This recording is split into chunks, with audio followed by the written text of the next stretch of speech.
So thanks for coming out. It's a great night outside, but this is a group. I have not seen this facility. This is cool. This is very nice. So thanks to Berkeley and to ProArts for getting us out. I'm Dave Towson. I'm a lawyer in town during the day.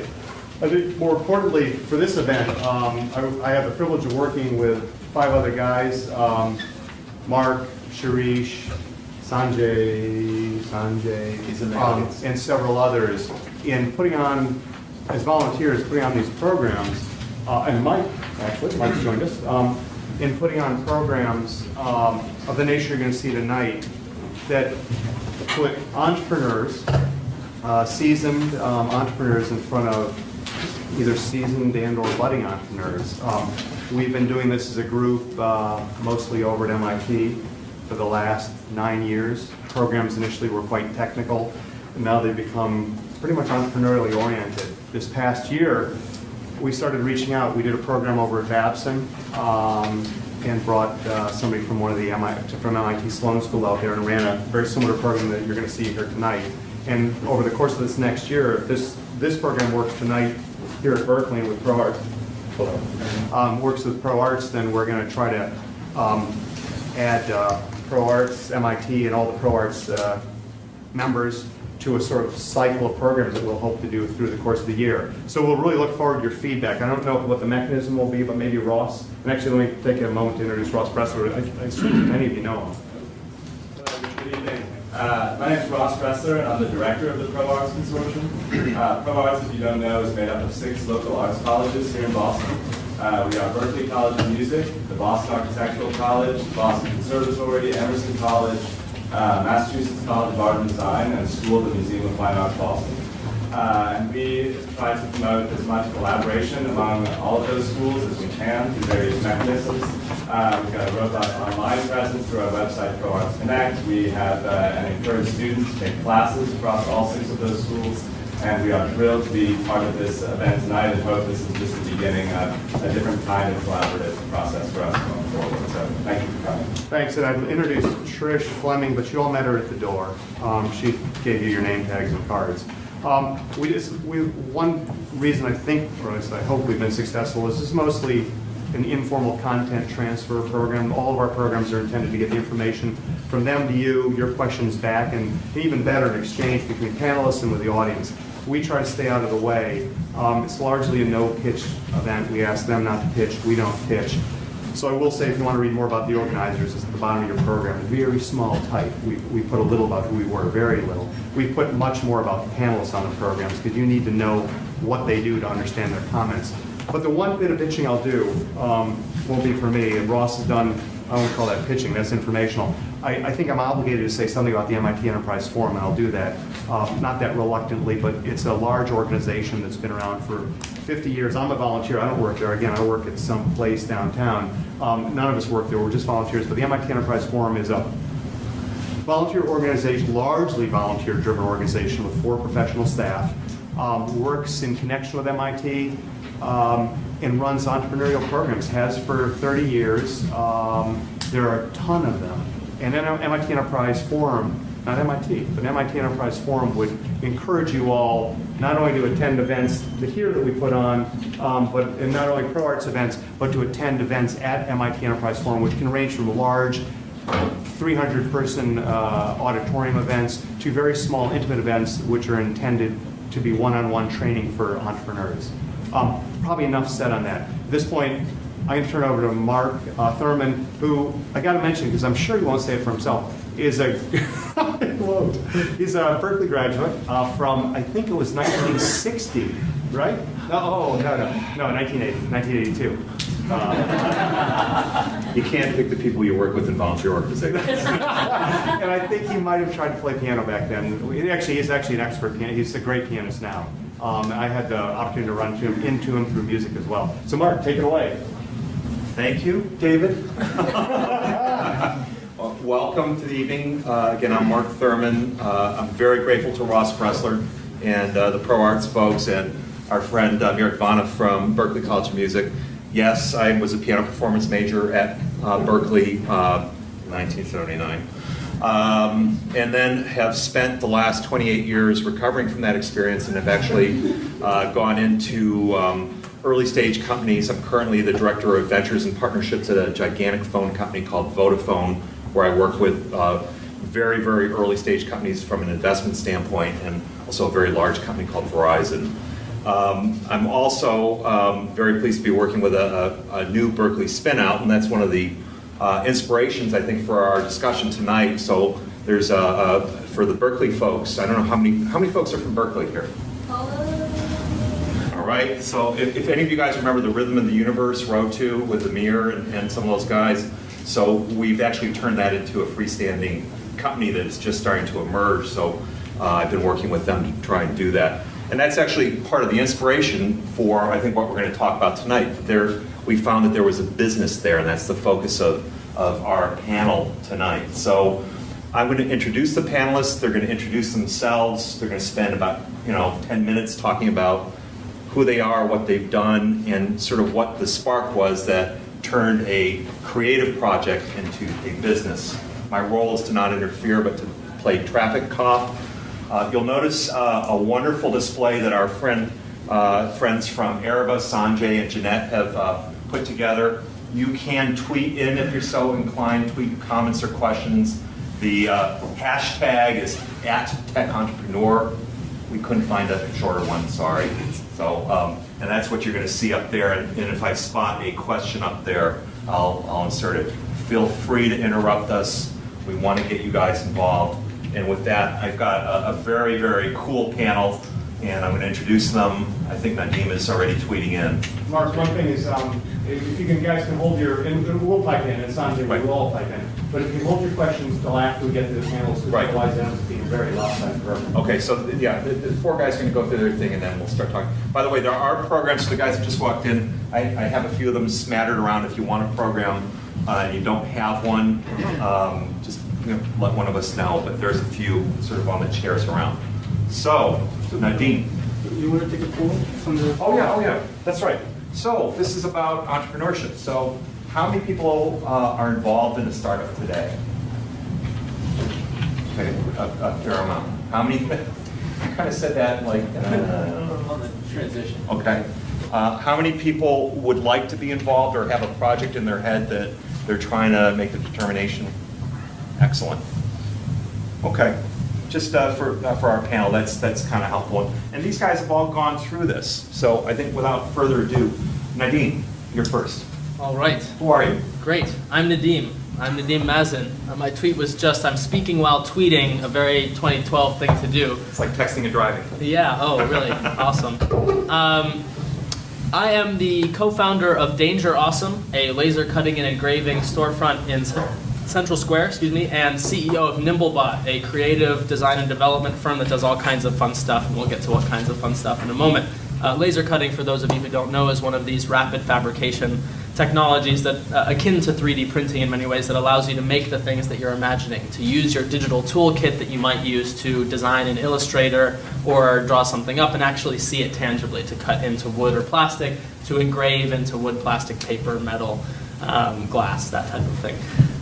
For the first time, we brought laser cutters into a retail environment. We are of the belief that we need to jut out into people's lives, to interrupt them with the idea of doing art and doing tech, the same way that a retail shop might. And the way we got our start is actually fairly unusual. We, actually, I think 3 years ago today, it was Ramadan. This is the first day of Ramadan, actually, or the first night. We'll be fasting starting tomorrow. And we were dreaming of food, sitting there during the first days of Ramadan dreaming of food. And we imagined a stop-motion music video where every frame of the video was a piece of toast with an image laser emblazoned on it. It ended up becoming an OK Go music video called Last Leaf, which I directed with Ali Muhammad and Damian Kulash. And went somewhat viral. We ended up, through the production budget, getting these laser cutters, and the question arose, when did we know that there was a business here? And I think that moment where we had these laser cutters and didn't know what to do with them was part of a trend in my life and in the lives of my collaborators, to actually not ask when do we have a business, but to do the opposite. To ask what do we want to have fun doing? What do we want to spend our lives doing? What kind of people do we want to spend our time getting to know? And then how do we monetize that? So I've always loved rapid fabrication. I've loved 3D printers and laser cutters. I've loved art and design, technology, web, graphics, social justice. How do I do those things full time? And in this case, and in many of the other cases where I funded projects that I'm passionate about, it's a matter of dreaming something outlandish, getting the description down, and then practicing the kind of market techniques that people use to sell something. In this case, it was make a one-sheet describing an artistic project, find a sponsor, in this case Samsung and Universal Laser, and get everyone to come on board to make that project happen and to align a vision around mutually beneficial interests. In the case of the storefront, it's let's take these laser cutters, which I want to use and I want to bring to others. I'm passionate about teaching and learning. And let's create a little one-room schoolhouse for others. What do you need to do that? I had to explore leasing property and disseminating the message and getting volunteer staff on before we could afford real staff, and writing up policy documents and all of these other things. So I took a lot of time I spent a lot of my life imagining that I could somehow monetize the things I loved, that I could create some kind of contemporary cottage industry with the people I like to work with, and that we could then somehow retroactively monetize it. And I think that's always the case, no matter your passion, as long as you're listening to the people who are experienced, to the people who have come before you, and they're willing to give you valuable advice, valuable PR, valuable equipment, in order to make sure that you reach your goals. Where am I on time? You're good. Good. Shall I do another chunk? You want to pass it off? Where'd you go to school? I went to MIT. I studied mechanical and biological engineering and then went into neuroscience, which I didn't love. Or rather, I loved, but it wasn't fast-paced enough for me. Biology, you really have to steep yourself in long experiments, long cycle times for experiments and for data collection. So I got a little bit more into software development. I got a lot into social justice and international development. And I spent most of my free time doing this type of rapid fabrication. Cool. So we go from kind of a new age business, if you will, and I hate that term probably as much as you do. Yeah. We're very pleased to have Arthur here. His background, again, is on the program, but why don't you spend a few minutes and introduce yourself to the crowd? Arthur Ganson. I think it's interesting coming after Nadeem, because I've been spending my whole life doing very slow fabrication. I've been thinking about the question, is there a business here? And to just give you a general sense of what my path has been, I never really asked myself that question, is there a business here? And just by virtue of the fact that I have been living my passion, then a business has kind of grown up. And it's evolved, for me, it's evolved in a way that has happened very slowly. It's happened almost by its own accord. Given my personality, I'm not somebody who wants to go out and spend a lot of time promoting myself. So my business, which is really my world of sculpture, has grown up and evolved. I wasn't thinking about this when I graduated from UNH in 1978. I knew I wanted to make art, and I just kept on doing it. My process was initially doing whatever I could to keep making the work and getting it out there, because I knew that that was the lifeblood of what would fuel whatever would happen. I got involved in every exhibition that I could do. I did a lot of showing of the work. From a business point of view, if you're a 3D artist and you're showing work, you very rarely ever will be compensated for all the work that goes into it. So that has never been a really positive thing.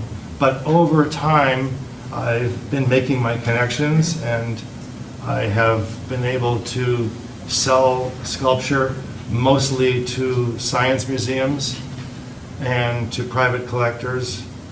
Right now, things are turning around pretty quickly because the internet is a complete game changer for me. When I first started to show work, people would only see it in a gallery or a museum, and now I can show it to the whole world, and there's a conversation that goes on. So it's really changed things a lot.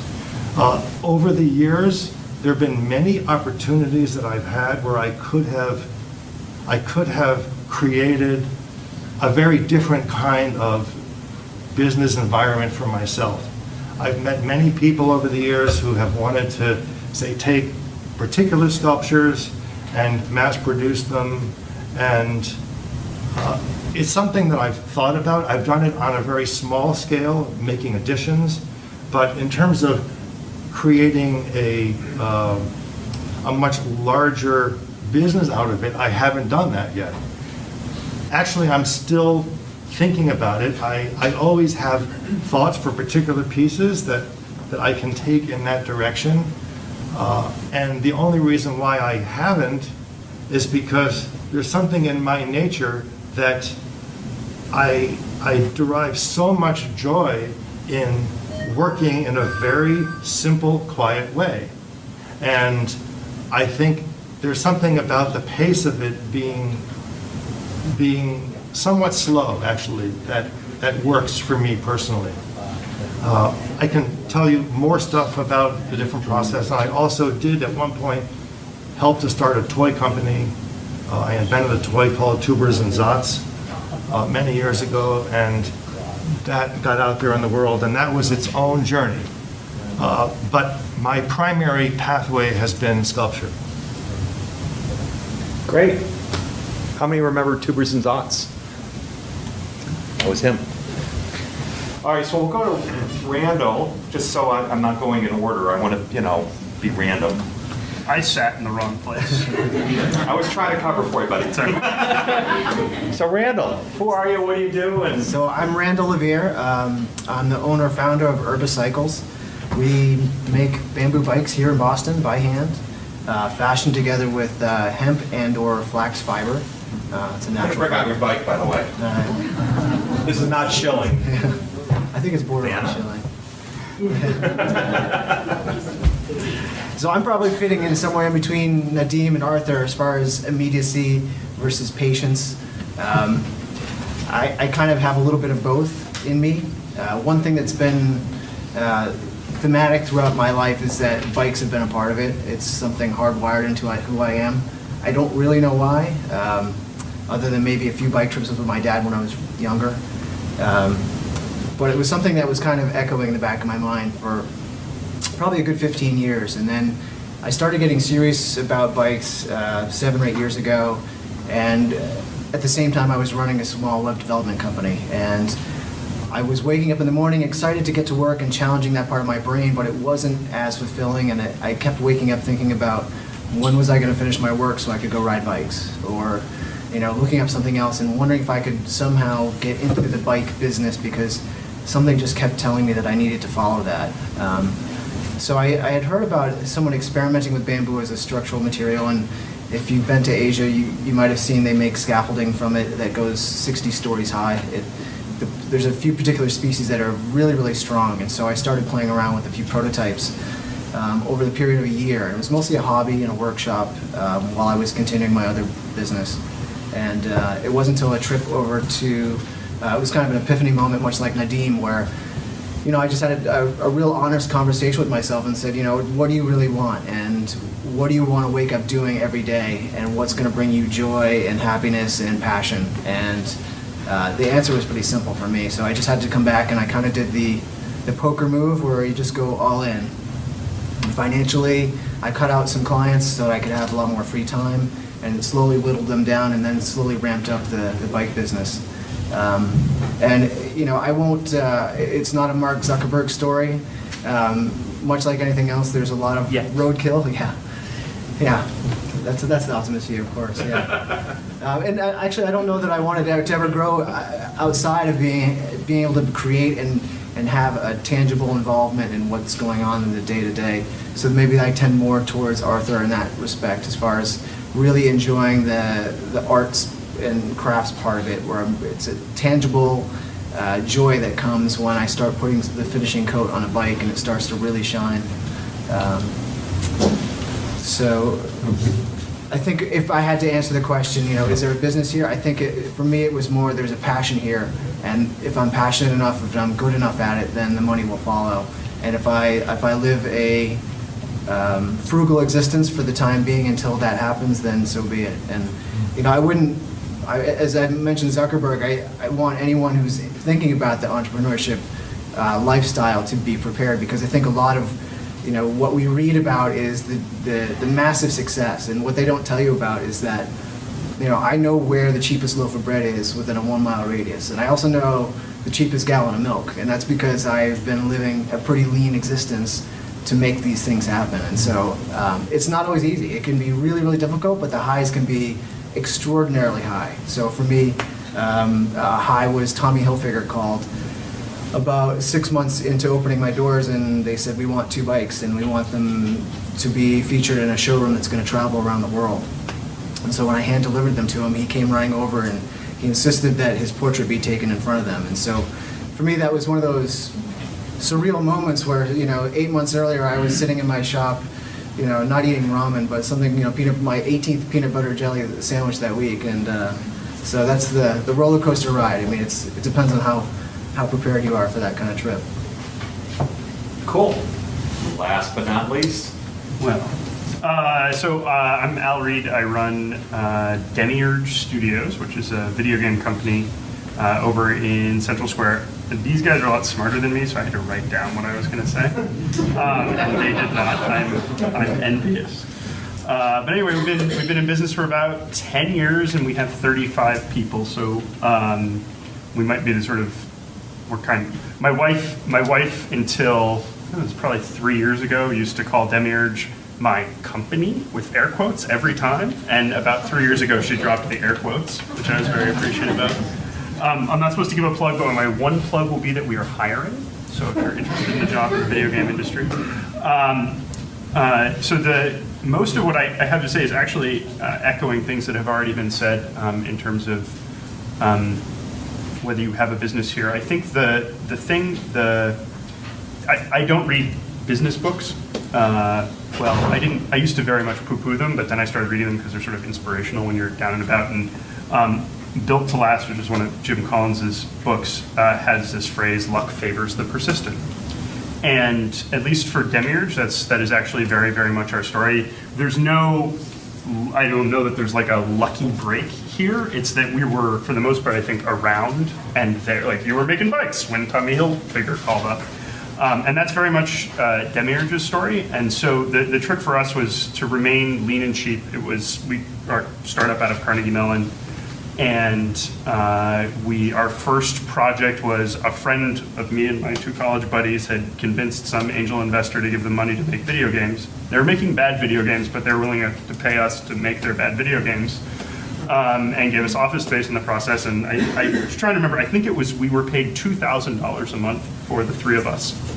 It's not a lot of money, but there was a lot of ramen and tuna fish and free office space. And the office, that company eventually just like totally blew up, and the angel investor, was some crazy guy who drove a Ferrari and made his money in women's hair care products. He just ended the business and left this office, which was just a house in Pittsburgh that really wasn't supposed to be an office. And so we basically squatted there for 6 months until the lease ran out. We didn't pay any bills because we weren't on the lease, and we didn't know if anybody was paying the bills. So we just showed up to work every day and continued to make video games. And the Epic Games, who's a big game developer, hired us to write documentation for their game engine, which we did for 3 years. And we got into the business to make video games, and this was not making video games. But we were pretty happy to be kind of doing our own thing. And again, we were around when writing documentation for video game engines, and the people who use those game engines eventually started to call us up. And so I think by remaining lean, we were able to be there by saving our pennies and living frugally. And the first office that we paid for was big enough for 10 or 12 people and cost $1,400 a month. And it was beautiful. It was right downtown. So Boston may not be the greatest city in the world to get off the ground unless you have someone giving you office space as we did at first. Pittsburgh was really, really fantastic. Sorry, I guess I'm not supposed to say that at the MIT Enterprise Forum on Cambridge, but.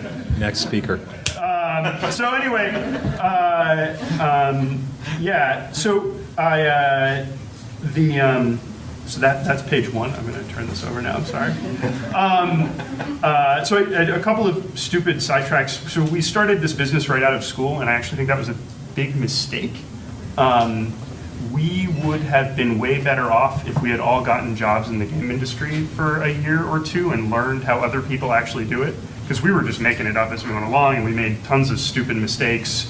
And we would have been well served to learn how professional video game developers did it. Thankfully, we were able to more or less fool people into thinking we knew what we were doing when we genuinely didn't. We let a couple of early customers down for sure.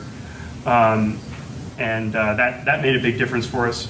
The other thing is, and this came up, everybody here, I think, has a reason for doing what they're doing. You're passionate about sculpture, and you're passionate about biking, and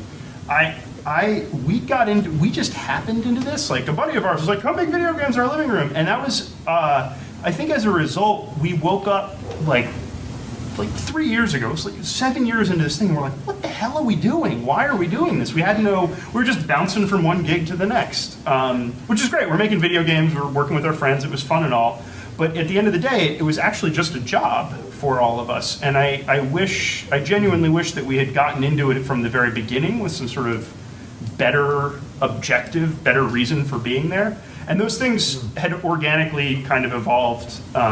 We're a studio where we work very regular work hours, which is extremely unusual in the game industry, and that became a sort of naturally evolved core value of ours. But it's very tempting to think being your own boss is like reason enough. But I would urge people to think hard about why the business that you have in your head is better than getting a job doing the same thing.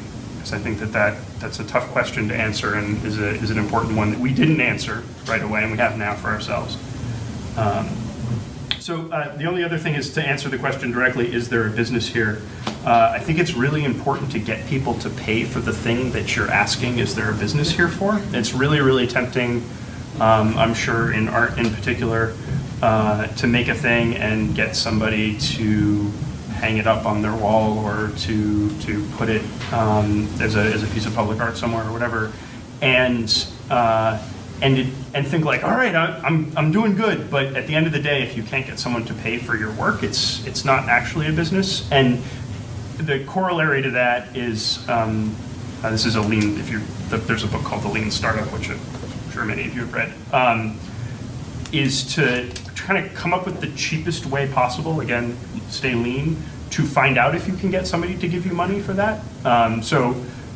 One common trick in the game industry is to not actually make the game, but just announce it and start taking, this is Kickstarter, right? You announce a thing is finished and get people to give you money for it. The world has gone totally crazy that you can do that, but you can announce a thing and get people to give you money for it before it's still an idea. And that's a really powerful way to vet whether you have an idea that is actually a business. So anyway, I think I took too much time. No, you're right on the money. So I think at this point, these are 4 great entrepreneurs with very unique stories. There's actually kind of it's almost like a linkage between them in a way. So there's a kind of a nice cohesion to this panel. It's your guys' turn. With David? I got a question. See, this is called priming the pump. So we're going to ask you guys, except for David, to interact, ask questions if you have questions for any of them. But we'll start with David since. He'll mark with me amused by this question, and it's somewhat unfair. It was crazy, but it actually made drive a point home. So they're not that big. I don't know. Yeah, Sergio wants to know where the water is, by the way. Yeah, where is the water? The water is 939. No, seriously, what do you call it? 939 Cafe. Oh, you went and got. I thought we were getting water delivered. For you only. Oh, for me only? So now here's the question. We can take water orders. Take an Cheers. example of a passion. I think there are 5 of us who work on this gig we do, which is putting these programs on. We've been doing it for 9 years. I'm just trying to drive this point home and see if I can get advice for you guys for free, but also to do it with a very concrete example. But I imagine folks in the audience have similar things. They're not putting on programs, but they're doing other things, volunteer efforts. How do you decide whether there's a business in this? Is there a business in putting these programs on? My guess, frankly, there isn't. People are quite happy to use Al's language, hang this on their wall, or create a modicum to show up. How do you decide if some volunteer effort one is doing is worth it? And take this SIG as an example. This SIG being a special interest group for this presentation. My father's our CEO. We hired him. That was part of the story. Skipped that. See, I don't know why I bothered writing it down. We don't know. Yeah, and he had a saying as I was trying to start a business making video games, never try to get paid for something that other people will do for free. Which is exactly what I think every single person up here is doing right now. So, screw them. Any other answers? I think it's important to decide whether you want to get paid. There's all these different models for bringing joy into your life and the lives of those around you, and you can try to go big and solve big problems, or you can try to carve out a couple hours of time of reprieve from your daily work life. Do you guys want to monetize this? If you're really psyched about making money, then you can probably do it. And anything that's something I omitted from my talk, so maybe I should have written it down, is that if you stick to something for 18 months and treat it like a job, treat it more like a passion even than a job, and you kind of work 9 to 9 or 9 to 12. And put a lot of hours in, something unusual and awesome is going to happen in that time. That's enough time in this economy or anything near it, somewhere, anything outside of Great Depression land. If you put your time for 18 months into an idea, someone will cross your path. Tommy Hilfiger, Universal Laser, Samsung, OK Go, a commission, a museum, or that big game or that big epochal shift for you guys in your gaming strategy.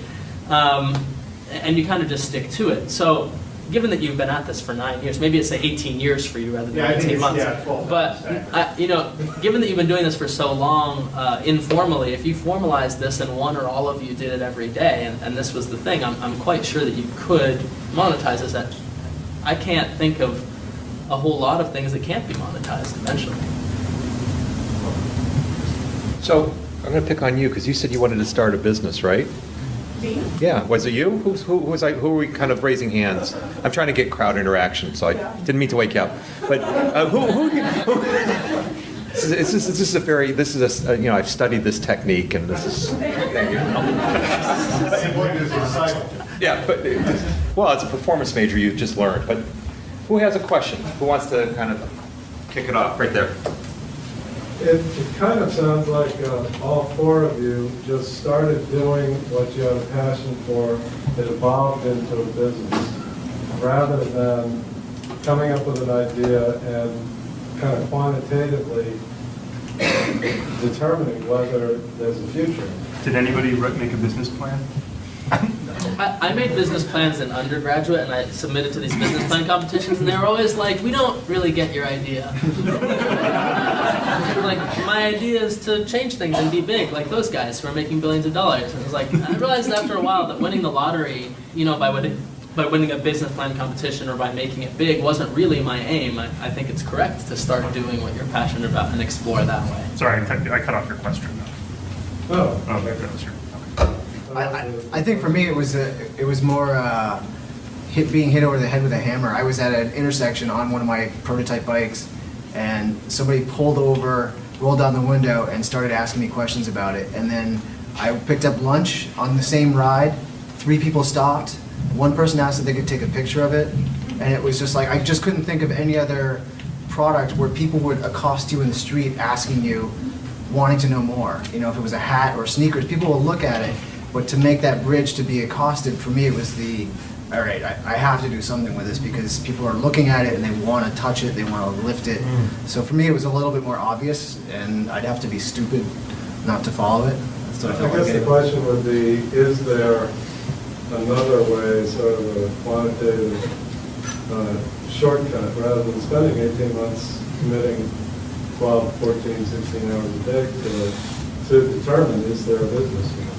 So we actually, when we're starting out to make a new game, now we actually build a business plan for that game.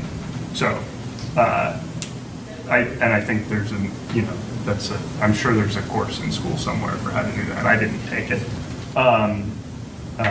But the trickiest thing, at least in video games, and I'm sure in most art, is in any financial forecast is how many of these are people going to buy, and that's just a crapshoot, right? Like, you have no idea. Which is one of the benefits of the work for 18 months, is you actually will make something and see if people want it, and that's by far, or advertise the thing that doesn't exist and see if people are interested in it, or something to find out if people will give you money for this thing. So I don't know if 18 months is the magic figure, but if you write it down on paper at the end of the day, you still haven't gotten someone to give you money for a thing, and so it's really hard to tell how successful you will be. I think one common thing too is that what I would answer that question with is you could certainly jumpstart with market research if you had funding, if you had some type of investor, but all of us haven't taken investor money. So we are 4 examples of bootstrapping and really plotting a very progressive course. So to answer the question, yeah, I'm sure you could with market research, with money, go out, do your research, gather your data, come up with some defensible argument as to how many widgets you're going to sell or how much service you're going to sell. But for us, it's been a much more progressive, labored path. And I don't think any of us have gotten our start through, not paying taxes or not thinking about money, or to start a business, you eventually get an accountant and you keep careful track of your money, and you're always projecting what the growth might be like if you did this move or that move. We're talking about a responsible, iterative approach to a business plan as opposed to an expansive 50-page packet for investment. So there really is a business plan, and the plan is in your head and it's in all of your discussions, and quite often you'll mark it down on paper to make sure things add up. But it's a responsible approach rather than a... And that's super important. If luck favors the persistent, then you have to be around, right? You have to still be in business when your lucky break comes around. If you went into business 2 months ago, we're full of... My father is full of little smidgens of business. He's like, I don't know, he's like the Confucius of business. He, when asked how do companies go out of business, he always says very slowly and then all at once. And the very slowly part is really, really important. There is a massive difference between making $1 more than you're spending and losing $1 more than you're spending. You people know what I'm trying to say. Then you're making, yes. Because one is sustainable and one is not. And so watching your numbers very carefully and eating ramen and not foie gras or whatever is genuinely important if you want to get that lucky break of being persistent. For me, I think the path has evolved very naturally. And just as when you brought your bike out and people were drawn to it, I think I would not be making Sculptor today if people were not naturally interested in the work. So things have happened because there's been a dialogue with the world, and it has evolved because it's wanted to evolve. I've never felt so strongly that I have to do this and I'm going to find a way to make it happen. It's happened just by many steps. I've taken a few very specific steps. When I first moved to Boston from New Hampshire, I was working as a bread baker, getting up at 5:30 in the morning, walking down to Harvard Square, taking the tea in, baking bread at the Milk Street Cafe. And I got at one point, after I think I was there for about a year, I just thought, I just want to focus on my sculpture. And I quit my job and just basically jumped off a cliff. And it was a kind of a leap of faith. And luckily, my employer, he commissioned me to make my first piece. So it was really fortuitous. And then it's just very slowly evolved. There have been many accidental moments along the way that I never could have predicted.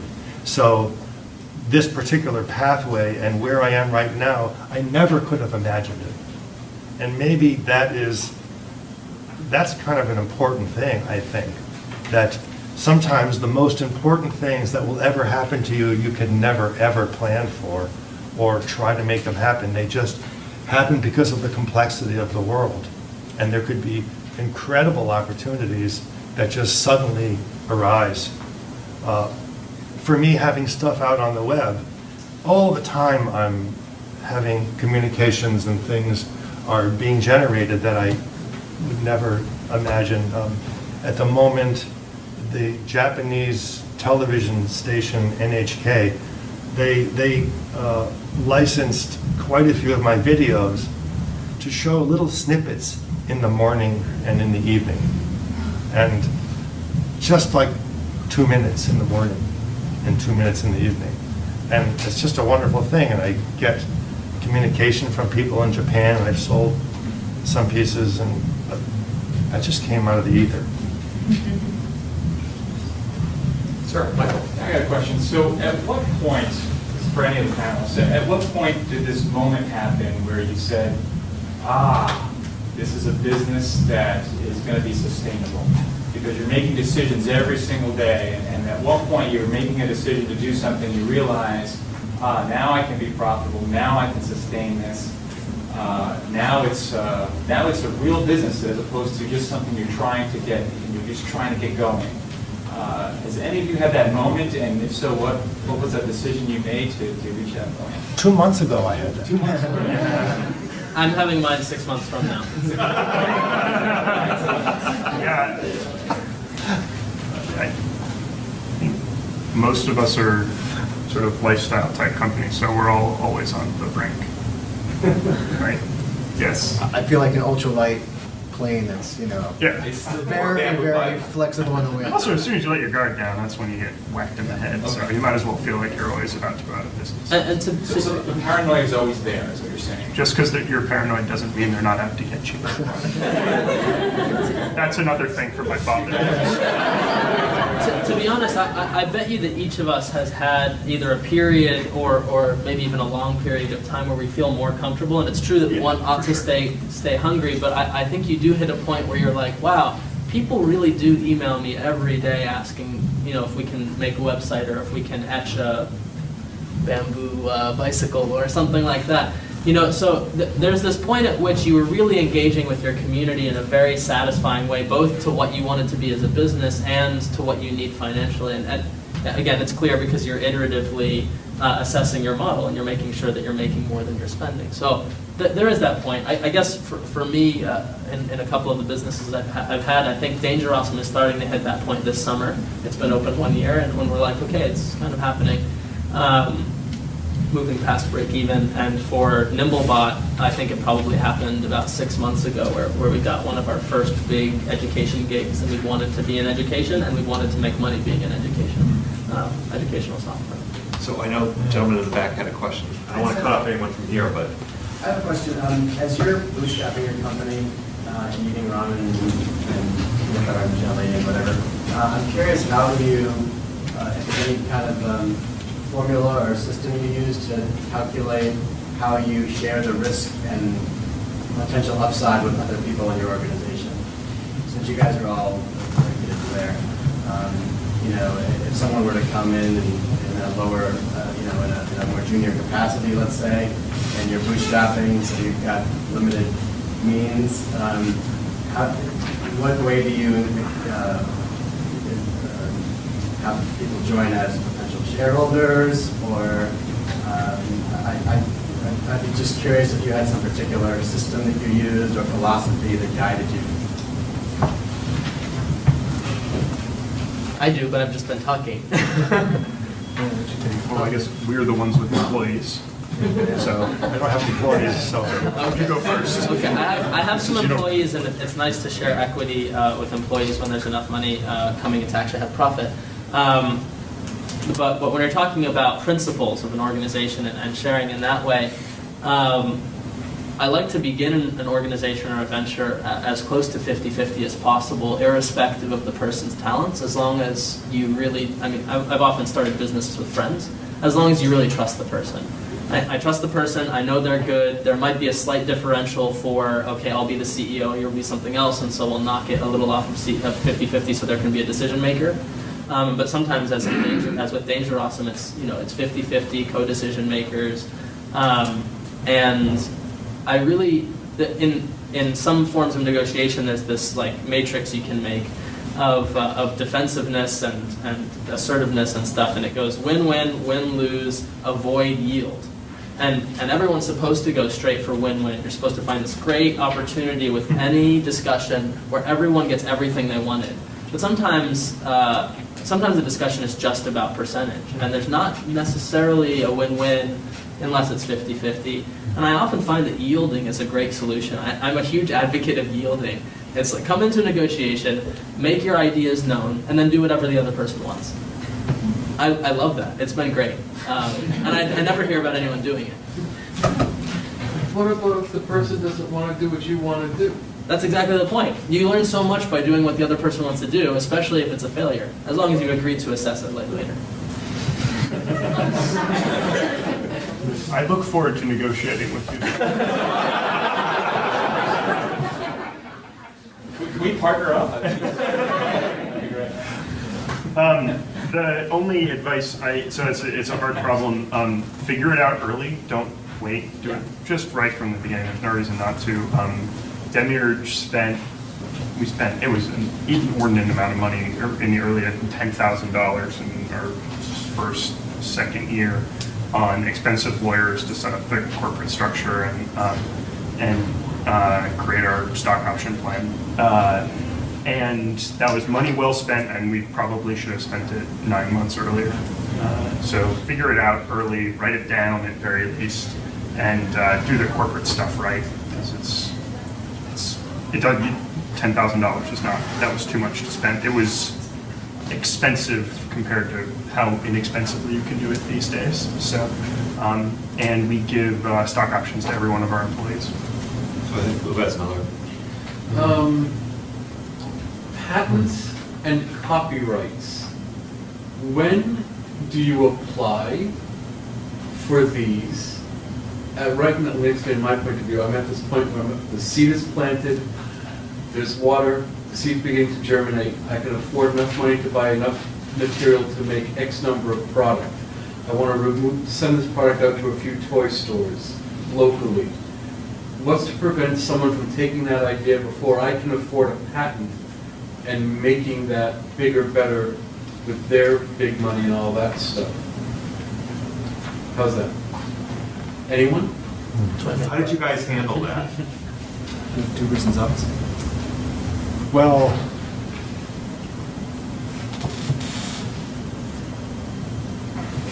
I'm not sure what to tell you. Because getting a patent is going to be pretty costly. Yes. I've had quite a few ideas in the past, and some of them I've ended up getting patents for because they were actually process patents for developing the toy. It was a long process, but we only entered into the patent process once the toy really proved itself, and we were really kind of on the way. It just happened to be that this toy was very hard to produce, and it was not easily copyable. But we did have investors, and we went through and got patents for the critical aspects of the toy. If you're starting off with an idea that, first of all, I would consult a patent lawyer and find out, first of all, if what you have is even patentable, because it may not be patentable. And generally, if you get a patent, the whole reason is that ultimately you will use it to defend your business, but that's also an expensive process. So, I mean, I'm not really a patent person. I The last person had a fortuitous meeting with a patent attorney, and he said, make things very, very clear. A patent is a ticket to court where you're going to spend a huge amount of money. So the patent itself is going to cost you a lot, and then the court is going to cost you a lot. So do not mortgage your house to get a patent, because that's just your ticket to court. So do it if you have, you know, millions of dollars behind you and investors with deep pockets and connections. But otherwise, come up with a better idea once yours is copied, and then another idea. Because if you're original enough to come up with this first idea, I'm sure you have plenty more. And whoever's copying you may not. So that would be my approach. On your bikes, awesome looking. Are they patented so someone else can't make those? The first patent for a bamboo bike is taken out in 1896.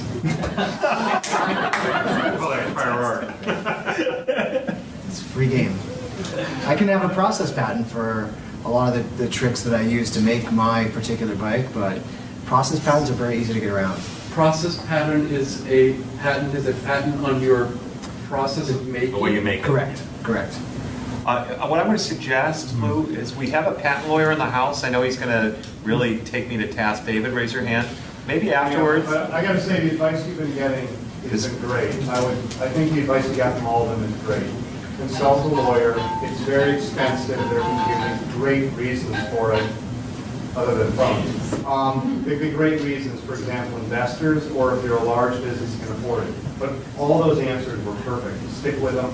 Talk to the patent lawyer early. The law is changing, but talk to the lawyer early so that there will be time to file if you want to later. I think it's enough said on that issue.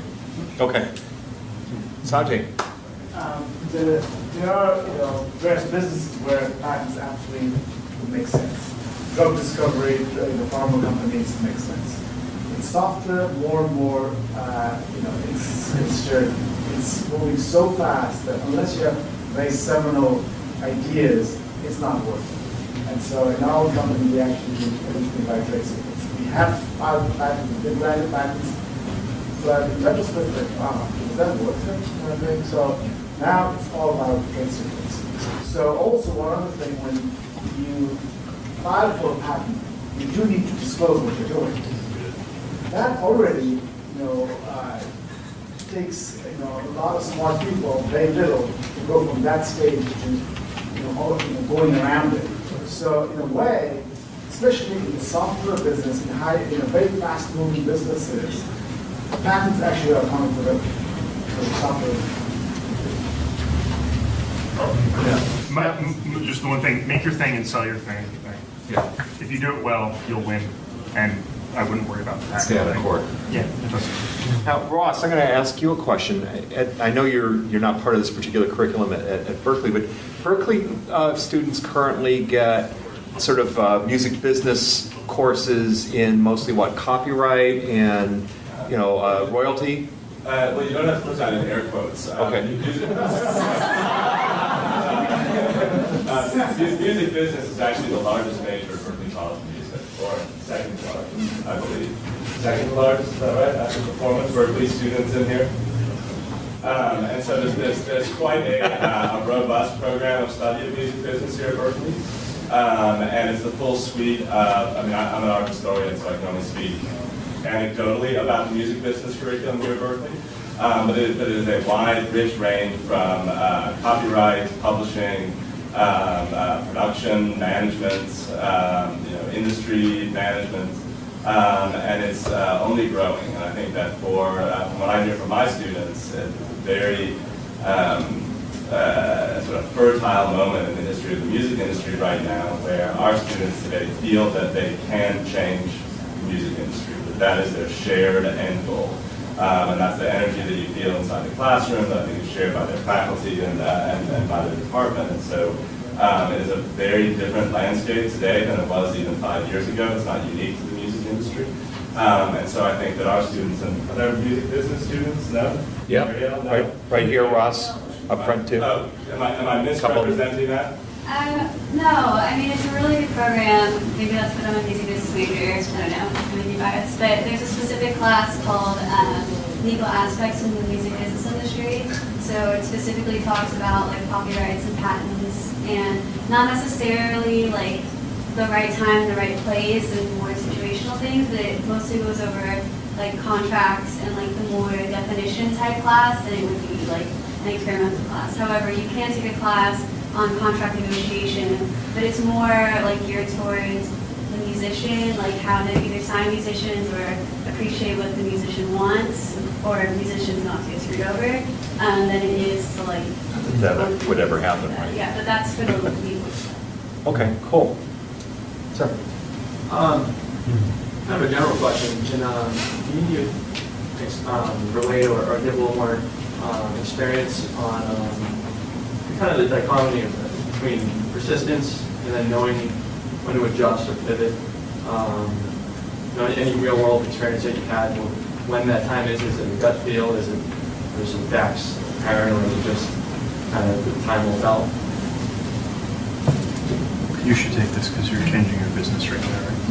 I would say I'm extending it, yeah. Yeah, I mean, I think so. Sorry. We spoke about this a little before, yeah. So one thing when I've been showing the bikes a lot is we have a bamboo fender, and I call it the Porsche effect, where there's 40,000 hours of engineering that goes into a Porsche, but people get into it and they hit the cup holder and it moves, and everyone says, oh, I love the cup holder, I have to have it. And essentially, I have that experience with my bike. When people say, oh, we love the bike, but oh, that fender is fantastic.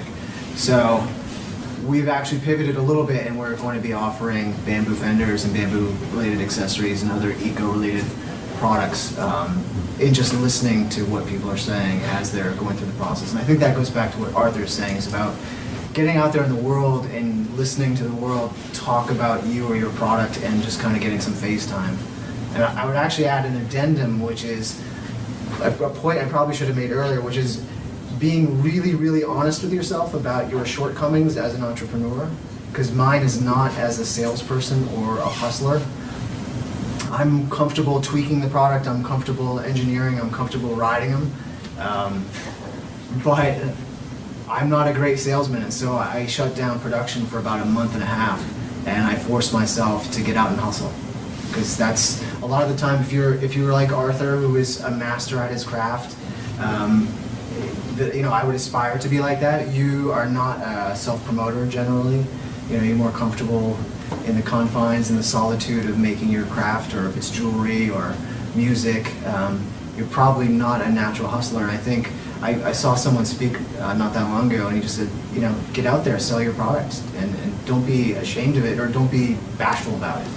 So. Oh, I'm sorry. Wait. No. I want to continue on the panel, but I'll get right back to him. So. No, it's okay. I think you had something? No?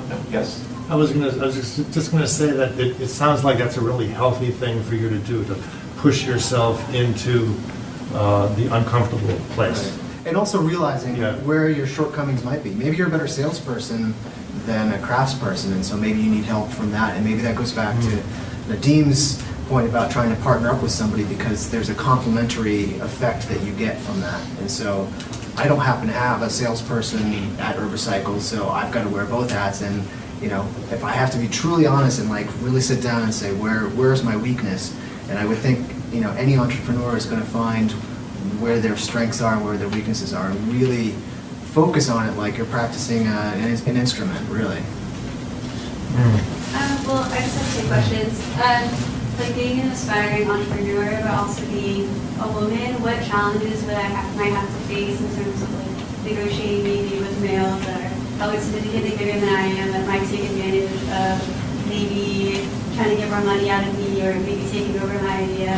And then also, what do you consider your business's biggest mistake was in the process of creating your business or taking that transition? And what did you learn from it and how did you get back up from that? Do you mind if I answer because I'm Please, a woman? we have no Okay. expert. Sorry. Speaking as a woman. As a woman. Sorry. As a woman. And speaking as a woman that is not from this country. So I have sometimes a barrier, the language is my barrier. I cannot express myself as I want, but I know that I believe in what I do. And I know that I believe in what I sell, even if it's entertainment, and even if it's music product, let's say. But I truly believe that what I have is worth it. So if I'm negotiating with a man, with a woman, with a senior, or a person that is like, let's talk about gigs, okay? So I just negotiate a CD release, a Blue Note, and I did it because I believe in the band that I represent. So it happened. It happened. So it's just, I really think that everybody needs to believe in what you have as a product. This is the very first thing, and not to be worried. The first part of woman. And the second question was. The second question. And Sergio, I'll get to Your that. biggest mistake was in the process of either making your business or transforming it into what it is today. Like, what did you learn from that, and how did you pick yourself back up to keep the business going? Can I go back to that first question, actually? Speaking as a woman. I can't speak as a woman or necessarily speak to women, but I can speak to all people, and I think that it is valuable to have some introspection and some negotiation training. I recommend the books Getting to Yes or Getting Past No, which talk about the value of objective metrics as a means of coming to agreements with your interlocutor. So there's some cases where you're dealing with someone who is not just simply not going to treat you fairly no matter who you are, or is going to pick and choose who they treat unfairly. But in the case that you're in kind of like within the normal curve of people who are behaving rationally and treating you fairly, then picking kind of objective metrics and talking them through a set of principles that will be delineated in that book or similar books may help you to be assertive without being aggressive and to protect your interests. I will say that that's really hard in art because you tend to deal with people who are emotional and passionate about what they're doing, and so we run into this in video games all the time. We'll be negotiating a deal, and the person on the other side of the table will say, "Well, don't you want to stand by your art?" I'm like, "Well, wait a minute. That's not what this is. This is a business negotiation. This isn't about our art. Don't do that." But it's very people in art who also are in business and maybe who are artists first are frequently very difficult to negotiate with because they're very emotional, and you can't get them to be. They're outside the normal curve you've described. There's other techniques, I think, more advanced techniques that will always also be in those books or will be in the field in general that can also get past some of these hurdles too. I would say anyone who asks for a concession for the first widget, gig, whatever, because they're going to make up for it on the second one, that's a time to walk away. Totally. As tough as it might be, and as many PB&J sandwiches it might mean you have to eat after that, I've seen it a lot of times in my career as an entrepreneur. I would say that just to answer about the mistakes, I think that for me, I've probably committed a small mistake for a long time, which is very often not really believing in what I'm doing. And I've undersold myself a lot over the years. And that's something that I'm continually working on. So I don't believe that there's been one big mistake and the path has been what it is. And there are many things, if I had done it differently, I'd be in a very different situation now. But that's okay.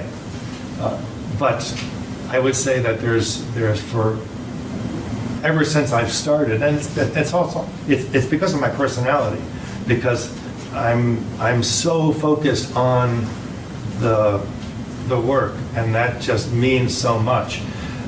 It's the notion putting business with the making of art. It's actually impossible for me. They have to get put together, just because if that's what I want to do, they have to somehow come together. And however, it's worked out because I've been surviving for many years doing my art now, and I feel very fortunate.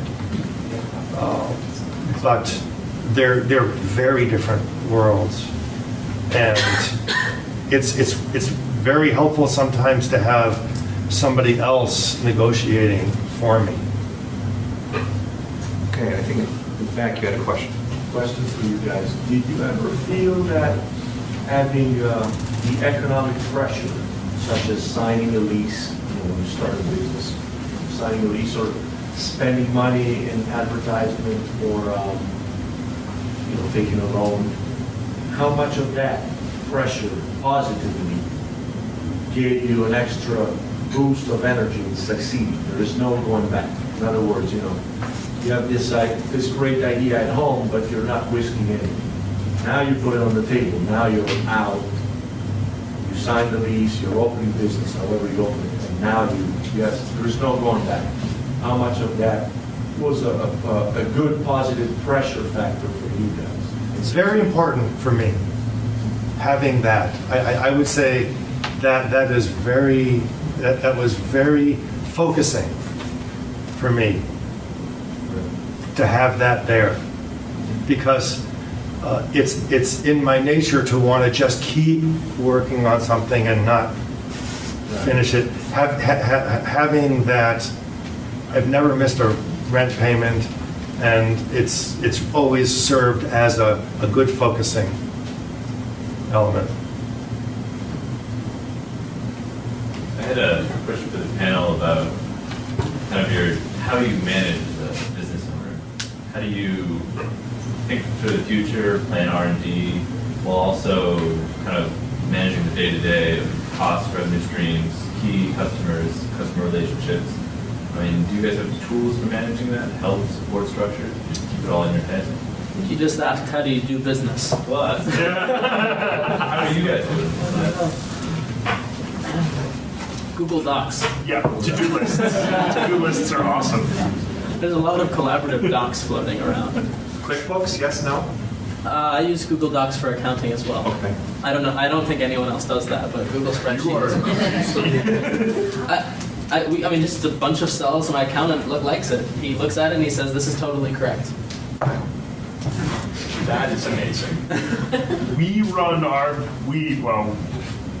Still basically run our financials like a mom and pop grocery store. So we keep that stuff very simple. But we do, in fact, I think it has been a long time since I have written checks or looked at that stuff. So I think it's QuickBooks, but I don't actually. Yeah, I would say the online tools. I have a custom database app for all accounting, invoicing stuff that I've been using for years and You years. wrote it yourself. Yeah. Benefit of being a web developer before you get license. That sounds good. Well, just kind of following on that, like, what other skills should you should know, like, either learn in school or externally, that could help benefit your business, like web tech stuff? Sorry, I don't know. Like stuff like that, or web design or anything internet related. Like, what other tools, I guess, should you know coming in? I think you'll know when you have that task that needs to get done, and you have to scramble to figure it out. And I have a couple of stock answers for this question. 3. I think it's useful to know basic programming. I think everyone should do it. I'm not a great programmer, but I spent some time making most of my money making Flash games. And it really opened my eyes up to the development process now that I'm more of a CEO, project manager type of person with 6 or 7 people under me. It's useful all over the place, just in how I think about abstracting problems and composing my problem solving. The other is digital video. I think that digital video storytelling is becoming one of the norms for dissemination online. I don't know if that will pass or if it will just get more intense or different, but right now it's important to know how to use a medium end camera, either in your community or that you buy and save up for, or that you borrow or steal. Don't steal, okay? Don't steal. Beg, borrow, steal, it's a turn of phrase. At any rate, I think digital video is important, and the editing and post-production part isn't as difficult as you might think. And that kind of segues into the third thing, which is that mentorship and apprenticeship, that symbiosis is really important, and I think it might be disappearing from the American landscape. So I think searching out someone who can be a mentor, or many people who can be mentors, so that you can have an apprenticeship experience along with that sort of lifestyle guidance, like, oh, I'm seeing deep into your heart and your life, and here's some things from my experience that will be relevant to you. That's super important. And I think that you can find that in industry if you find the right job, but it might take 20 years before you've accumulated enough mentorship in jobs to go found Demiurge. And so I think if you're coming out of school and you can afford to do it, I would say spend 20 to 40 hours of your either free or working time really seeking out someone who will hold your hand in a pretty substantial way, let you into meetings that you otherwise wouldn't have access to, talk to you about deeper insights into the field that you haven't had to deal with yet.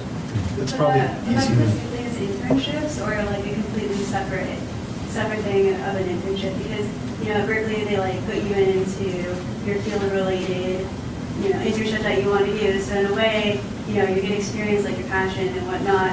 But I mean, it's all entry level positions pretty much, like as a regular intern. But you still get the feel and sense of what it would be like to work in that company. So is that the same thing that you're talking about, that kind of situation? Or is it? We have an internship program where there are a few ground rules, and I'm not sure that these rules are respected elsewhere, which is why I say mentorship might be disappearing. There's no menial work unless you're paid for that work. Everyone learns digital video and laser cutting to make sure that you come away from the internship actually understanding what it is we do here and coming away with skills that increase your value in the market. And whenever possible, you'll be given access to legal meetings, sales pitches, off-site meetings, when you otherwise would be excluded from those as a less important person. So we actually walk into meetings. I was interviewing at Techstars this morning, and one of my interns came in, and they said, why do you have so many people? And I said, this extra person is just going to be shadowing us, and that's just, if that's okay with you, that's just going to be the way it is.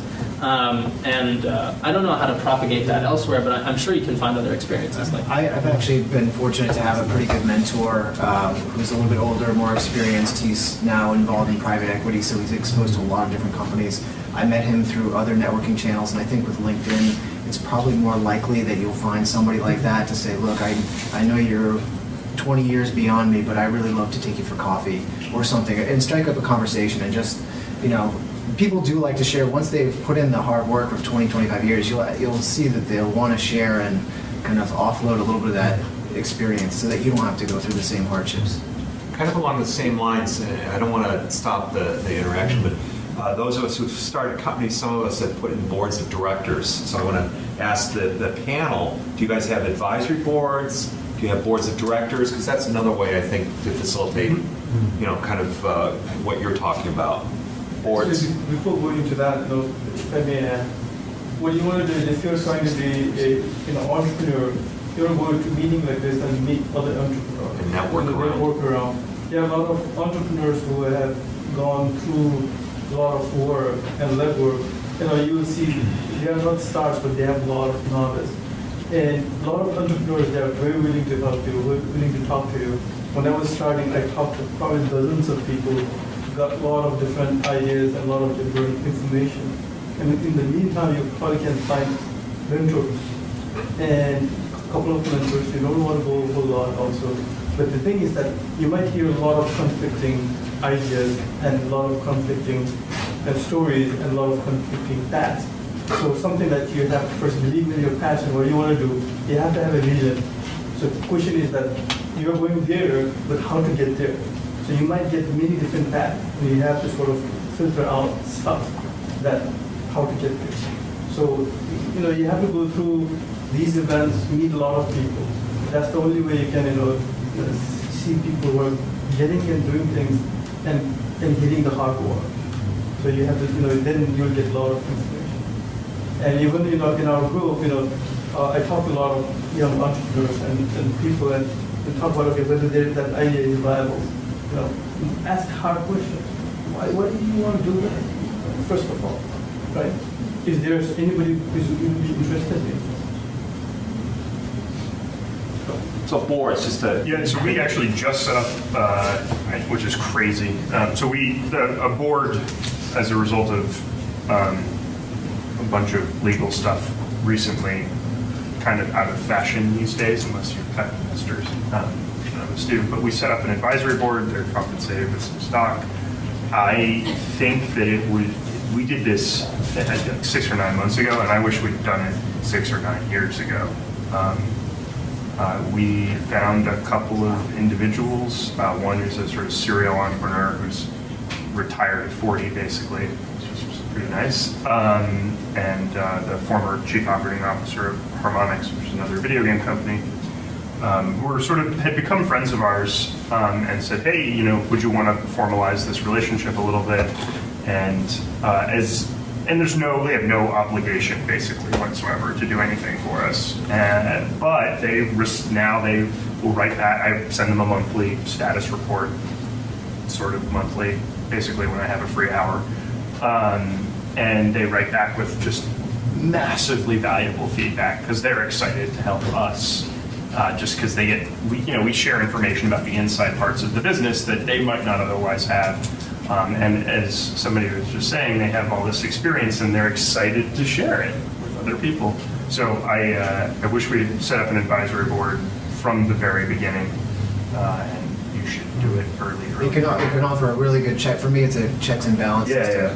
Very brutally honest. It's not your cheerleader. It's not your spouse, girlfriend, family that thinks your stuff is awesome. It's somebody who calls it as it is, and they're just trying to be there to help. And so sometimes it's tough to hear. Yeah, our advisors are incredibly cynical, sort of. They're not cynical. They're very, very forthright with us, and that's super, super valuable. Selecting an advisor, don't pick someone who's your cheerleader. Don't pick your mentor. Right? Pick somebody who's going to be a jerk to you and tell you the truth. We get advisors, or as many as we can, but a group of advisors for every new kind of sub-venture. So we're doing a lot of software, or we're doing events within Danger Awesome, software within nimblebot.com.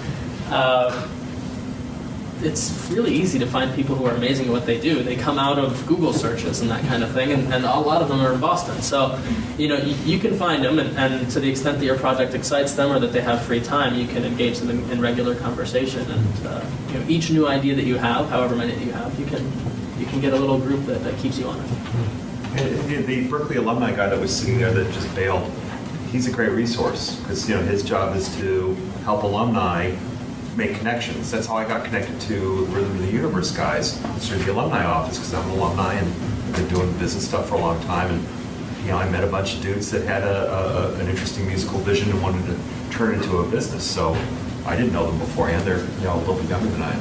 So again, we give you a really big answer here, but it was a great question. Other questions right here? Being a business major at Berkeley, they put a big emphasis on social media. Maybe it's not so much for you guys because you're not dealing with music and artists per se, but what role of importance do you think that social media has with your business, if so any? For me, it's huge. Getting bikes out and seen, especially in Europe. My sales have been really, really strong in Europe, and without it, no one would have heard of me. It started very small from a group of friends. I don't have that many followers, maybe 300, 400, something like that, but maybe 500 if you count Twitter. But an interesting photo here and a link there, and then it's an email. Love the bikes, love to see them, can you get me pricing? And so it's just such a powerful network that I think, much like Arthur was saying, the internet just opens up a whole different world of people that are friends of friends of friends, and I don't have to spend a single dollar to advertise. So I think probably with music, it's even more important. It's a little bit hard though when you're an artist and you don't want to sell yourself, but it's interesting since I feel that you guys are kind of the same way. You don't like to really sell yourself that much. So it's interesting to see your perspective on social Yeah, media. you either need to think more like a hustler, Yeah. or you have to have a kind of a complementary person that's going to serve that role for you. I have a friend, actually, I think he performed here a week or two ago, and it's his wife that is out there pushing and making sure his name's out there, and that way he doesn't have to be so self-promoting. So, you know, maybe. I would say gather the people who are psyched about what you're doing, and then you don't feel so self-absorbed tweeting about it. It's like I think most of the Danger Awesome tweets are like, we just made this particular thing is unusual for us, and we like this particular aspect of it, and that's genuine. That's very authentic. We're not just doing it for the sake of doing it. And you end up gathering the people that you want around you for that reason. I don't personally use social media. I'm just not aligned that way. I've never tweeted. But that's just my nature. But the internet itself is just so powerful in terms of putting the work out, information in. But in terms of a social media, that's never really been a part of my world. How did the Japanese television station find your stuff? How did the Japanese television station find you? Just because it's out there, and I've had a website for many years, and many years ago I started to sell a DVD video catalog of my sculpture, selling quite a few to Japan, all over Europe, all over the world, really. And then I decided that I would just put all the videos up on YouTube for free. And the sales of the video went down, but I guess I just decided that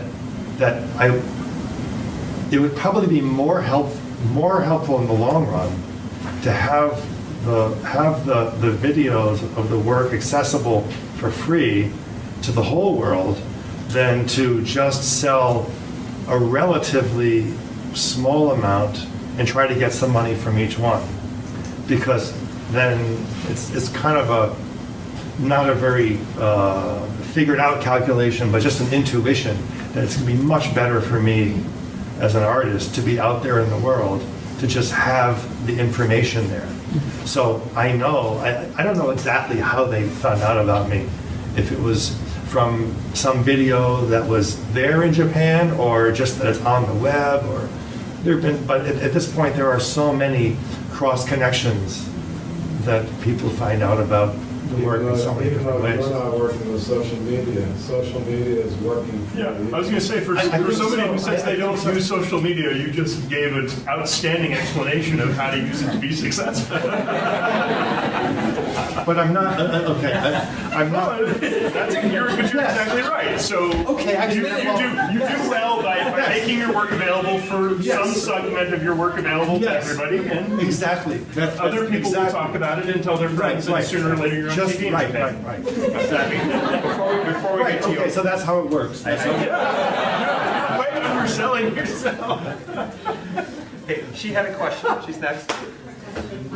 Oh, sorry, Nadeem, were you going to add anything? No? Okay. Going back a little bit, talking about advisory boards and things of that nature, I was just wondering whether it's contractors or partners in your business, like, how do you find people to work with? If I want to start my own business, but I wouldn't want to do it alone, I want a partner. Like, how do you find a partner? Or someone to contract with, or or have contract with them to do work for you, or things like that. How do you fall in love? It can be difficult. It can be easy. Boston has a lot of people in it, and I think the more you go out and run into those people and bonk heads with them, the more that you will find like-minded people, and then the more that you do little non-monetizable or not intended to be monetizable projects, the more you'll get an idea of their character. Once you kind of have the creative and the character down, you can start. That's a good way to vet people, I found. Come to the MIT Enterprise Forum events like this. there will be, we have programs throughout the year, and we talk about very specific segments as we go along. So stay tuned, and there will be a program in terms of how to find people, those in which we will go really in deep. I think, Sanjay, you want to add something? Yeah, if you want to spend $14, there's a new book called Founder's Dilemma.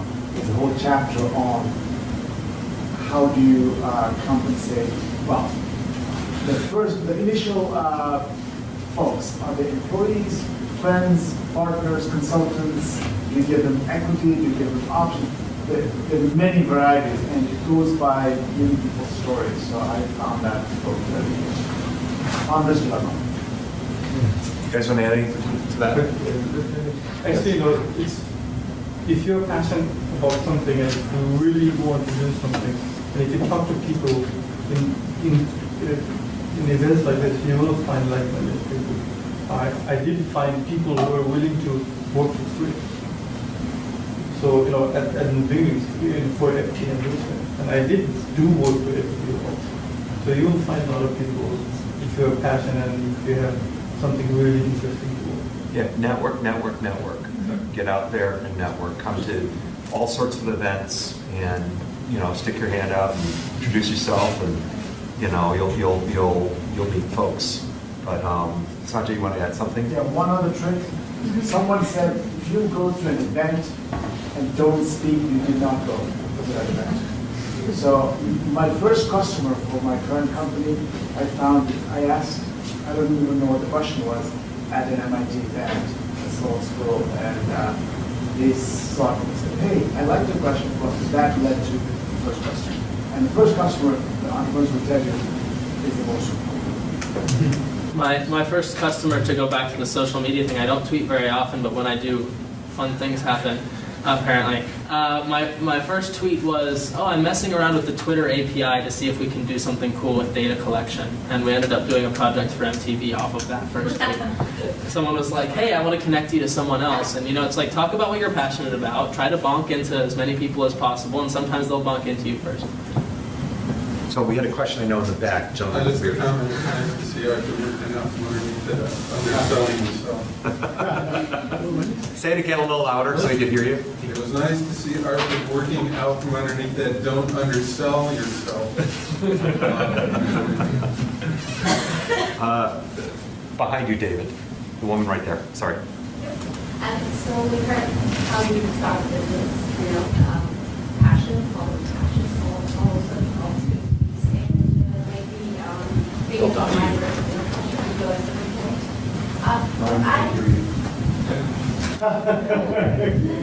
Felt privileged.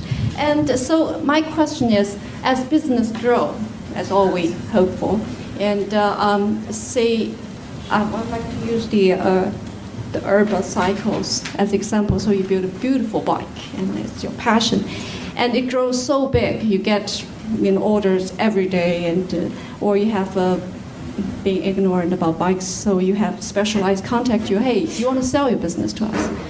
And at what point you will think, I'll cash out? What point do you cash out? Or never. I'll keep it forever. I want Arthur to answer. Arthur, when are you going to sell the business? I thought about it. Well, my model is so different. I mean, I'll never cash out. I'm just going to evolve. At the moment, actually, after being in a particular kind of groove for a long time, I've been feeling more and more burned out, and I'm entering into a kind of a sabbatical phase where I just need to step back from what I've been doing and just assess, what is it? What do I want to make now?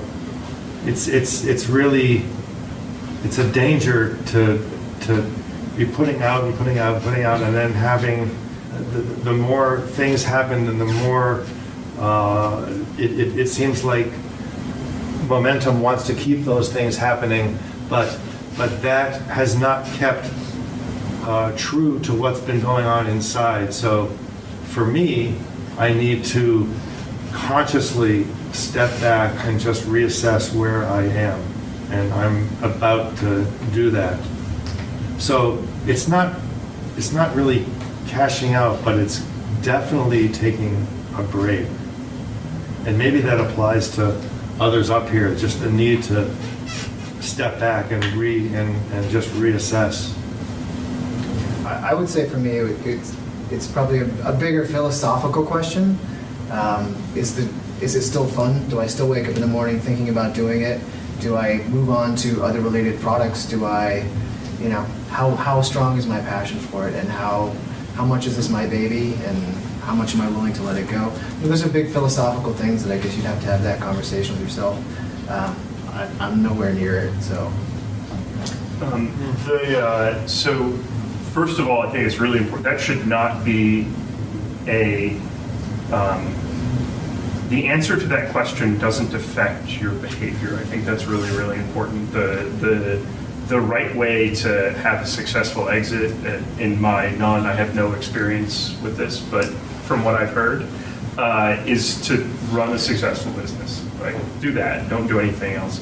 And then I have a different opinion, I think, probably than everybody else out here, and it's just a question of what the right dollar figure is for us, and whether that offer is, fair and appropriate. We've been approached a couple of times and said, this doesn't sound like it'd be an arrangement that is attractive to us. And then I guess the only thing above that is really just making sure that the employees that we have are well taken care of, because we've been successful and have had, I've had a great the first couple of years weren't so great financially, but I'm having a pretty good time right now.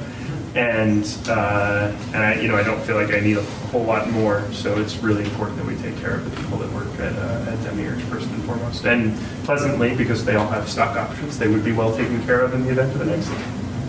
The Cliff Bar novel or story or autobiography, what is it called? I can't remember, but I agree. Look up Cliff Bar. In the early chapters, he talks about his non-exit. He almost exits for a lot of money, and then he would have ended up regretting it. And it's just an interesting internal conflict in that one of those early chapters. David, you had a question. I had a mundane question, like I had an early question for you. How did you price your products?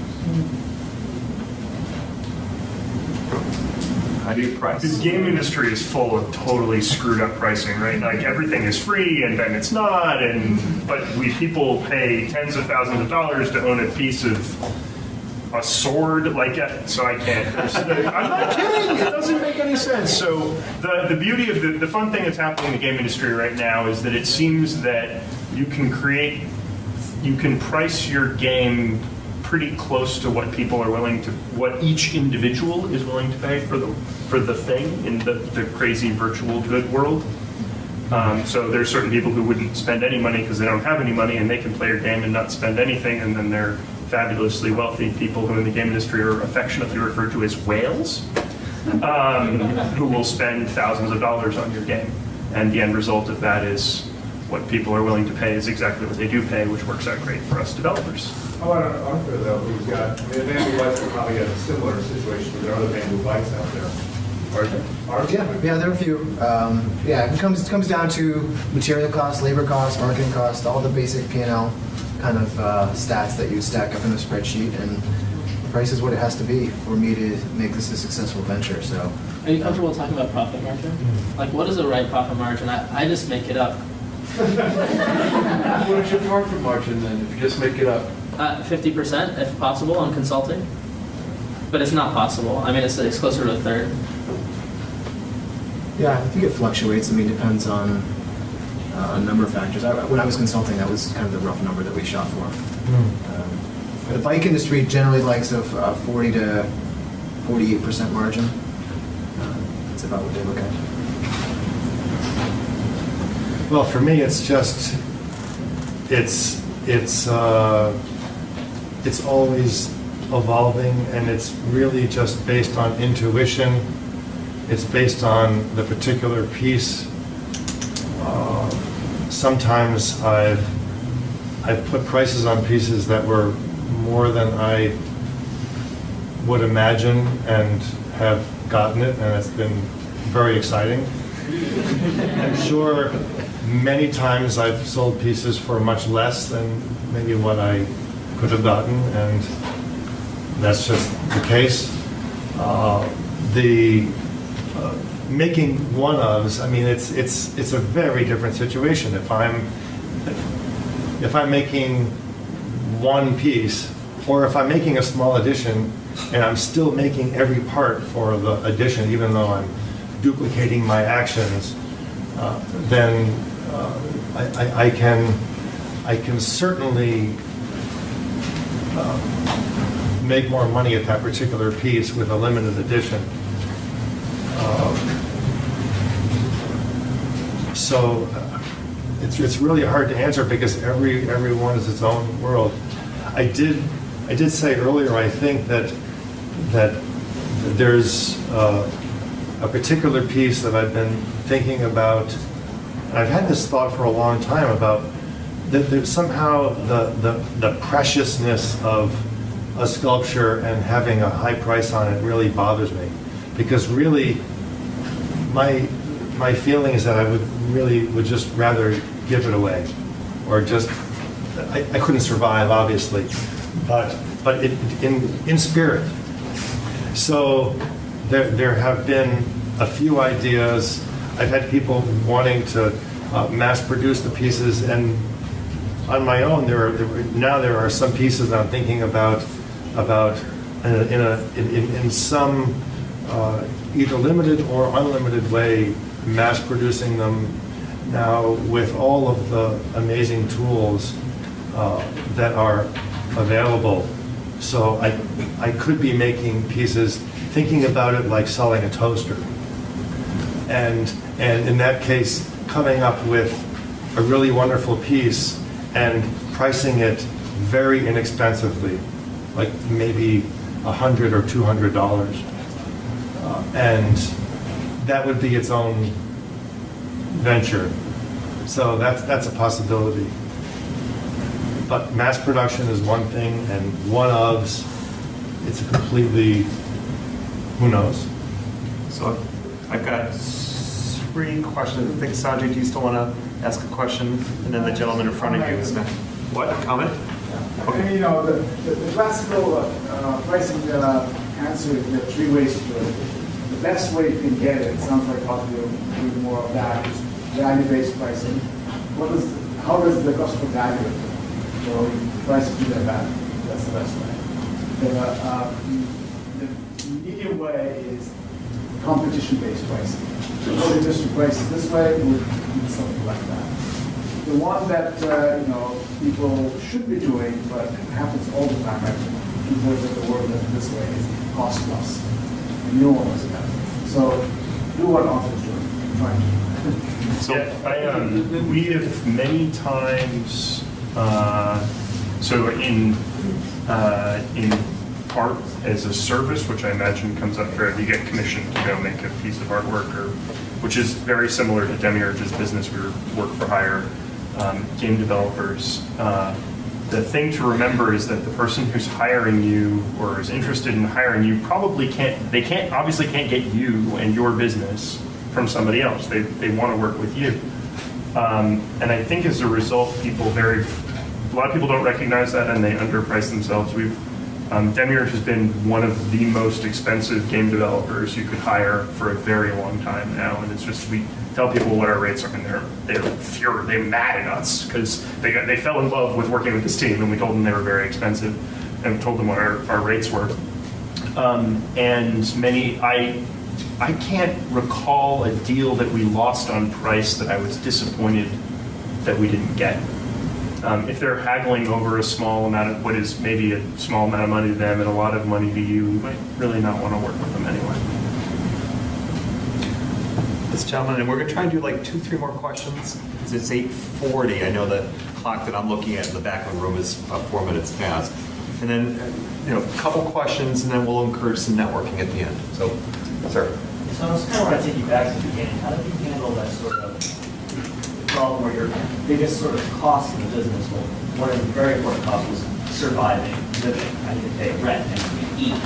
How do you handle that early, very important part of the business? So your costs involve business costs as well, and reinvesting what you make, and how do you handle all of that? I think we talked about this before, that we all had a slightly fallback bread and butter type of part-time gig, or something we could, whether it's baking bread or doing some web consulting or Being documentation. in Pittsburgh, where you didn't being in Pittsburgh. need to spend much money to survive. I think there was always a few little skills that kind of allowed us to subsidize our own existence a little bit, at least for me, that's what it was. Yeah. Cheapest loaf of bread, that was the story, really. Yeah. And there was another question I just saw. Similar related question. It sounds like you all kind of say you have to go all in to make this work. Would you have any advice to someone who's got a job, wife, kids, mortgage, all of that, but has this idea and it won't let go of me, and passionate about it, but trying to find the time, the energy, and all that to make it? Yeah, don't go all in. No, I'm dead serious. I know I have a peer in the game industry who had 2 mortgages on his house when, thank God, somebody offered to buy his business. And that's a bad place. And credit card, like he financed his I had another friend actually financed his company on credit cards. He did not have a wife and kids. Anyway, so don't go all in. I didn't answer your question. I mean, I think I used to be obsessed with the idea of seeing my idea through, and I think I've come into a place where unless I'm working with the bicycle or with the sculpture, I have my own versions of these types of things I really enjoy doing myself, whether they're monetizable or not. Unless it's that type of work, and you just want to see the idea grow, I give away a lot of my ideas now, and I talk to people who want to add them into their idea or run with them, or I find a collaborator and I say, here's a favorable margin, or here's a favorable stake for you. Maybe you get the majority, or maybe we split it, or something like that. Can you make this work? Because the execution is really the hard part, and it sounds like you want to see it happen. Maybe if I'm putting words in your mouth, let me know. But you want to see it happen, but you might not actually be able to drive it all the way there. Right. So you can't just put it out there. And be patient. And if there used to be this pressure to be first mover in whatever space you're at, and I think it's okay to be patient. I think I think all of us are okay with slow and steady winning the game, and winning meaning you're following your passion and able to make it a living from it. Have a working spouse. For what it's worth, I would never be able to. I have a wife and kid now, and there's no way I could start Demiurge today. I don't know how I would do it. His idea sounds like a really good that one. Find somebody who is able to quit their day job and live on bologna and tuna fish, and give them the idea and work together. In the evenings. And that goes back to the earlier question: how do you find the right people? Hang out near the cheapest loaf of bread.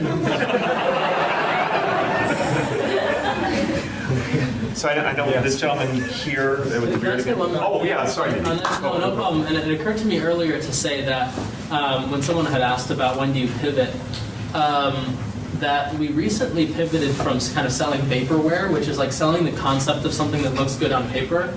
We found that our hit rate went way up when we showed 3 weeks of work on something. And even if it never got picked up, that 3 weeks was really important in getting someone to buy and fund that kind of almost retroactively. I think if you can put in enough of your spare time to not just make it an idea, but make it somewhat tangible, the first research, the first client relationships, the first object or software code or whatever it is, just spend or collaborate your way through to 3 weeks of solid full-time work, even if it's amassed over 3 months, and then go shopping for your person. Because you can say, here's the thing, here's how it works, can you drive this? And that goes back to Nadeem's other point about Kickstarter kind of changing the game as far as coming up with an idea and then having funded, or maybe it was Al's idea or idea about that, but show it, demonstrate it, come up with a concept, don't invest too much. Do I get your question? Comment. There's a class that we do here that's called Artistry, Creativity, and Integrity. 2 hours a week for 15 weeks. And one of the things we try to get the students to work through is why are you doing what you're doing and what are you trying to communicate with what you do? And by asking those 2 questions, it answers a lot of the same questions that keep coming up. And not just for music, but I mean, there's bankers that follow the same sort of question. Is it appropriate to give a plug for a similar class if I teach that class? I don't want to say it, but it's inappropriate. But there's a class I teach in the winter at MIT with my friend Dan Paluska, who's a kinetic sculpturist as well. You know Dan? Yeah, he's great. Called Tech, Art, and Entrepreneurship: How to Do What You Want All the Time Without Winning the Lottery. And if you email me at nadeem@mit.edu, nadeem at mit.edu, sort of closer to the winter, then you can either sit in or attend depending on how your credits. What school you go to. Any other questions? Mark, do a pitch for the podcast. I was just about to do that. So there's 2 things I want to mention in closing, and then I'll do the obligatory thank yous and all that. And again, I'll encourage everybody, like we were talking about networking, come on up, introduce yourself, talk, and all that stuff. We have some of the topics that came up. We have some upcoming programs, like when to sell, right, Shirish? When's the right time to sell your business? Kind of to your question in the back. So again, watch this space. We have a mailing list. We're not trying to sell you anything, so it's you can kind of latch on to whatever makes sense. Follow us on Twitter. We've had from Erba, we've had a wonderful Twitter feed that's been kind of running in the background. But follow @TechEntrepreneur if you want, and you'll see some stuff on that. The other thing that's important, we were talking about business formation, and some of your questions in particular, and for the music business folks. If you go onto iTunes and search for the Tech Entrepreneur Podcasts, we've put up pretty recently, actually, a fair amount of stuff. Talking to an accountant. What do you talk to an accountant for when you're forming your business? What sorts of things? How much does it cost? Getting insurance. If you formed a new business, you have to get insurance. So we have an insurance dude that talks about sort of what are the things you need to think about when you start a business, and gives you some sort of rough, ideas of how much stuff like that costs. So get insurance. Yeah, get insurance. These things are totally correct. Yeah. So I mean, and I know again, as a Berkeley alum, some of those things as a piano performance major in the 70s and 80s, I never was exposed to that. So I think it's great that Berkeley's doing this. I know Ken Brass. And I know he's doing a lot of stuff, where he's encouraging a lot of, folks to think about how you're going to make a living as an artist, because that's really what it's about, is how do you make a living and support yourself. So yeah, check our podcasts on iTunes. They're conversational. It's not a lesson. It's sort of like this. In fact, I think, David, is this going up on iTunes as well? Yeah, actually, we had a on iTunes already was a pre-panel discussion review by each of these guys of their businesses. Hear a different side of it. A shorter side. Well, less formal. It's a neat discussion. So go up there now. This discussion itself will go up. So visit the Tech Entrepreneur Podcast. There's a lot of stuff up there. I will actually supplement one thing Mark said. We're putting the program together for next year, and to supplement Mark's comments, and I think with Shirish's, what we're thinking about now, just so you know where we're going, may not end up there, is we'll treat this as the first program in several. The others may be, and these are very informal names, capitalizing on marketing data, which will essentially be how do you learn from just, whether it's from social media or email addresses and emails, how do you learn what people are interested in, or if they're interested in your product, learning about potential customers through web and other tools, word of mouth, viral and social marketing, building barriers to entry, on intellectual property, but not from a boring perspective. A program called If You Build It, They May Not Come. And how to avoid that. The importance of design, that is, like Apple-like design, beautiful design, how to use it effectively. Fast prototyping, which would be, I think, something Nadeem would put, or maybe all of you. And the role of the customer in starting your business. And I think, there are a few interesting questions that got asked, finding people, testing out, pricing your product. So, if you have more interest on any topic that you want to hear, or just email us. Or send us a tweet. Send us a tweet, and then we'll include that. Yeah. So I think in closing, again, it's 8:50. We're really grateful to Ross and Pro Arts for gathering the whole group. We're very grateful to Berkeley for this lovely facility. I'm sure, it mostly hosts wonderful concerts, wonderful music, but we're grateful to the tech staff up there for doing some wonderful stuff.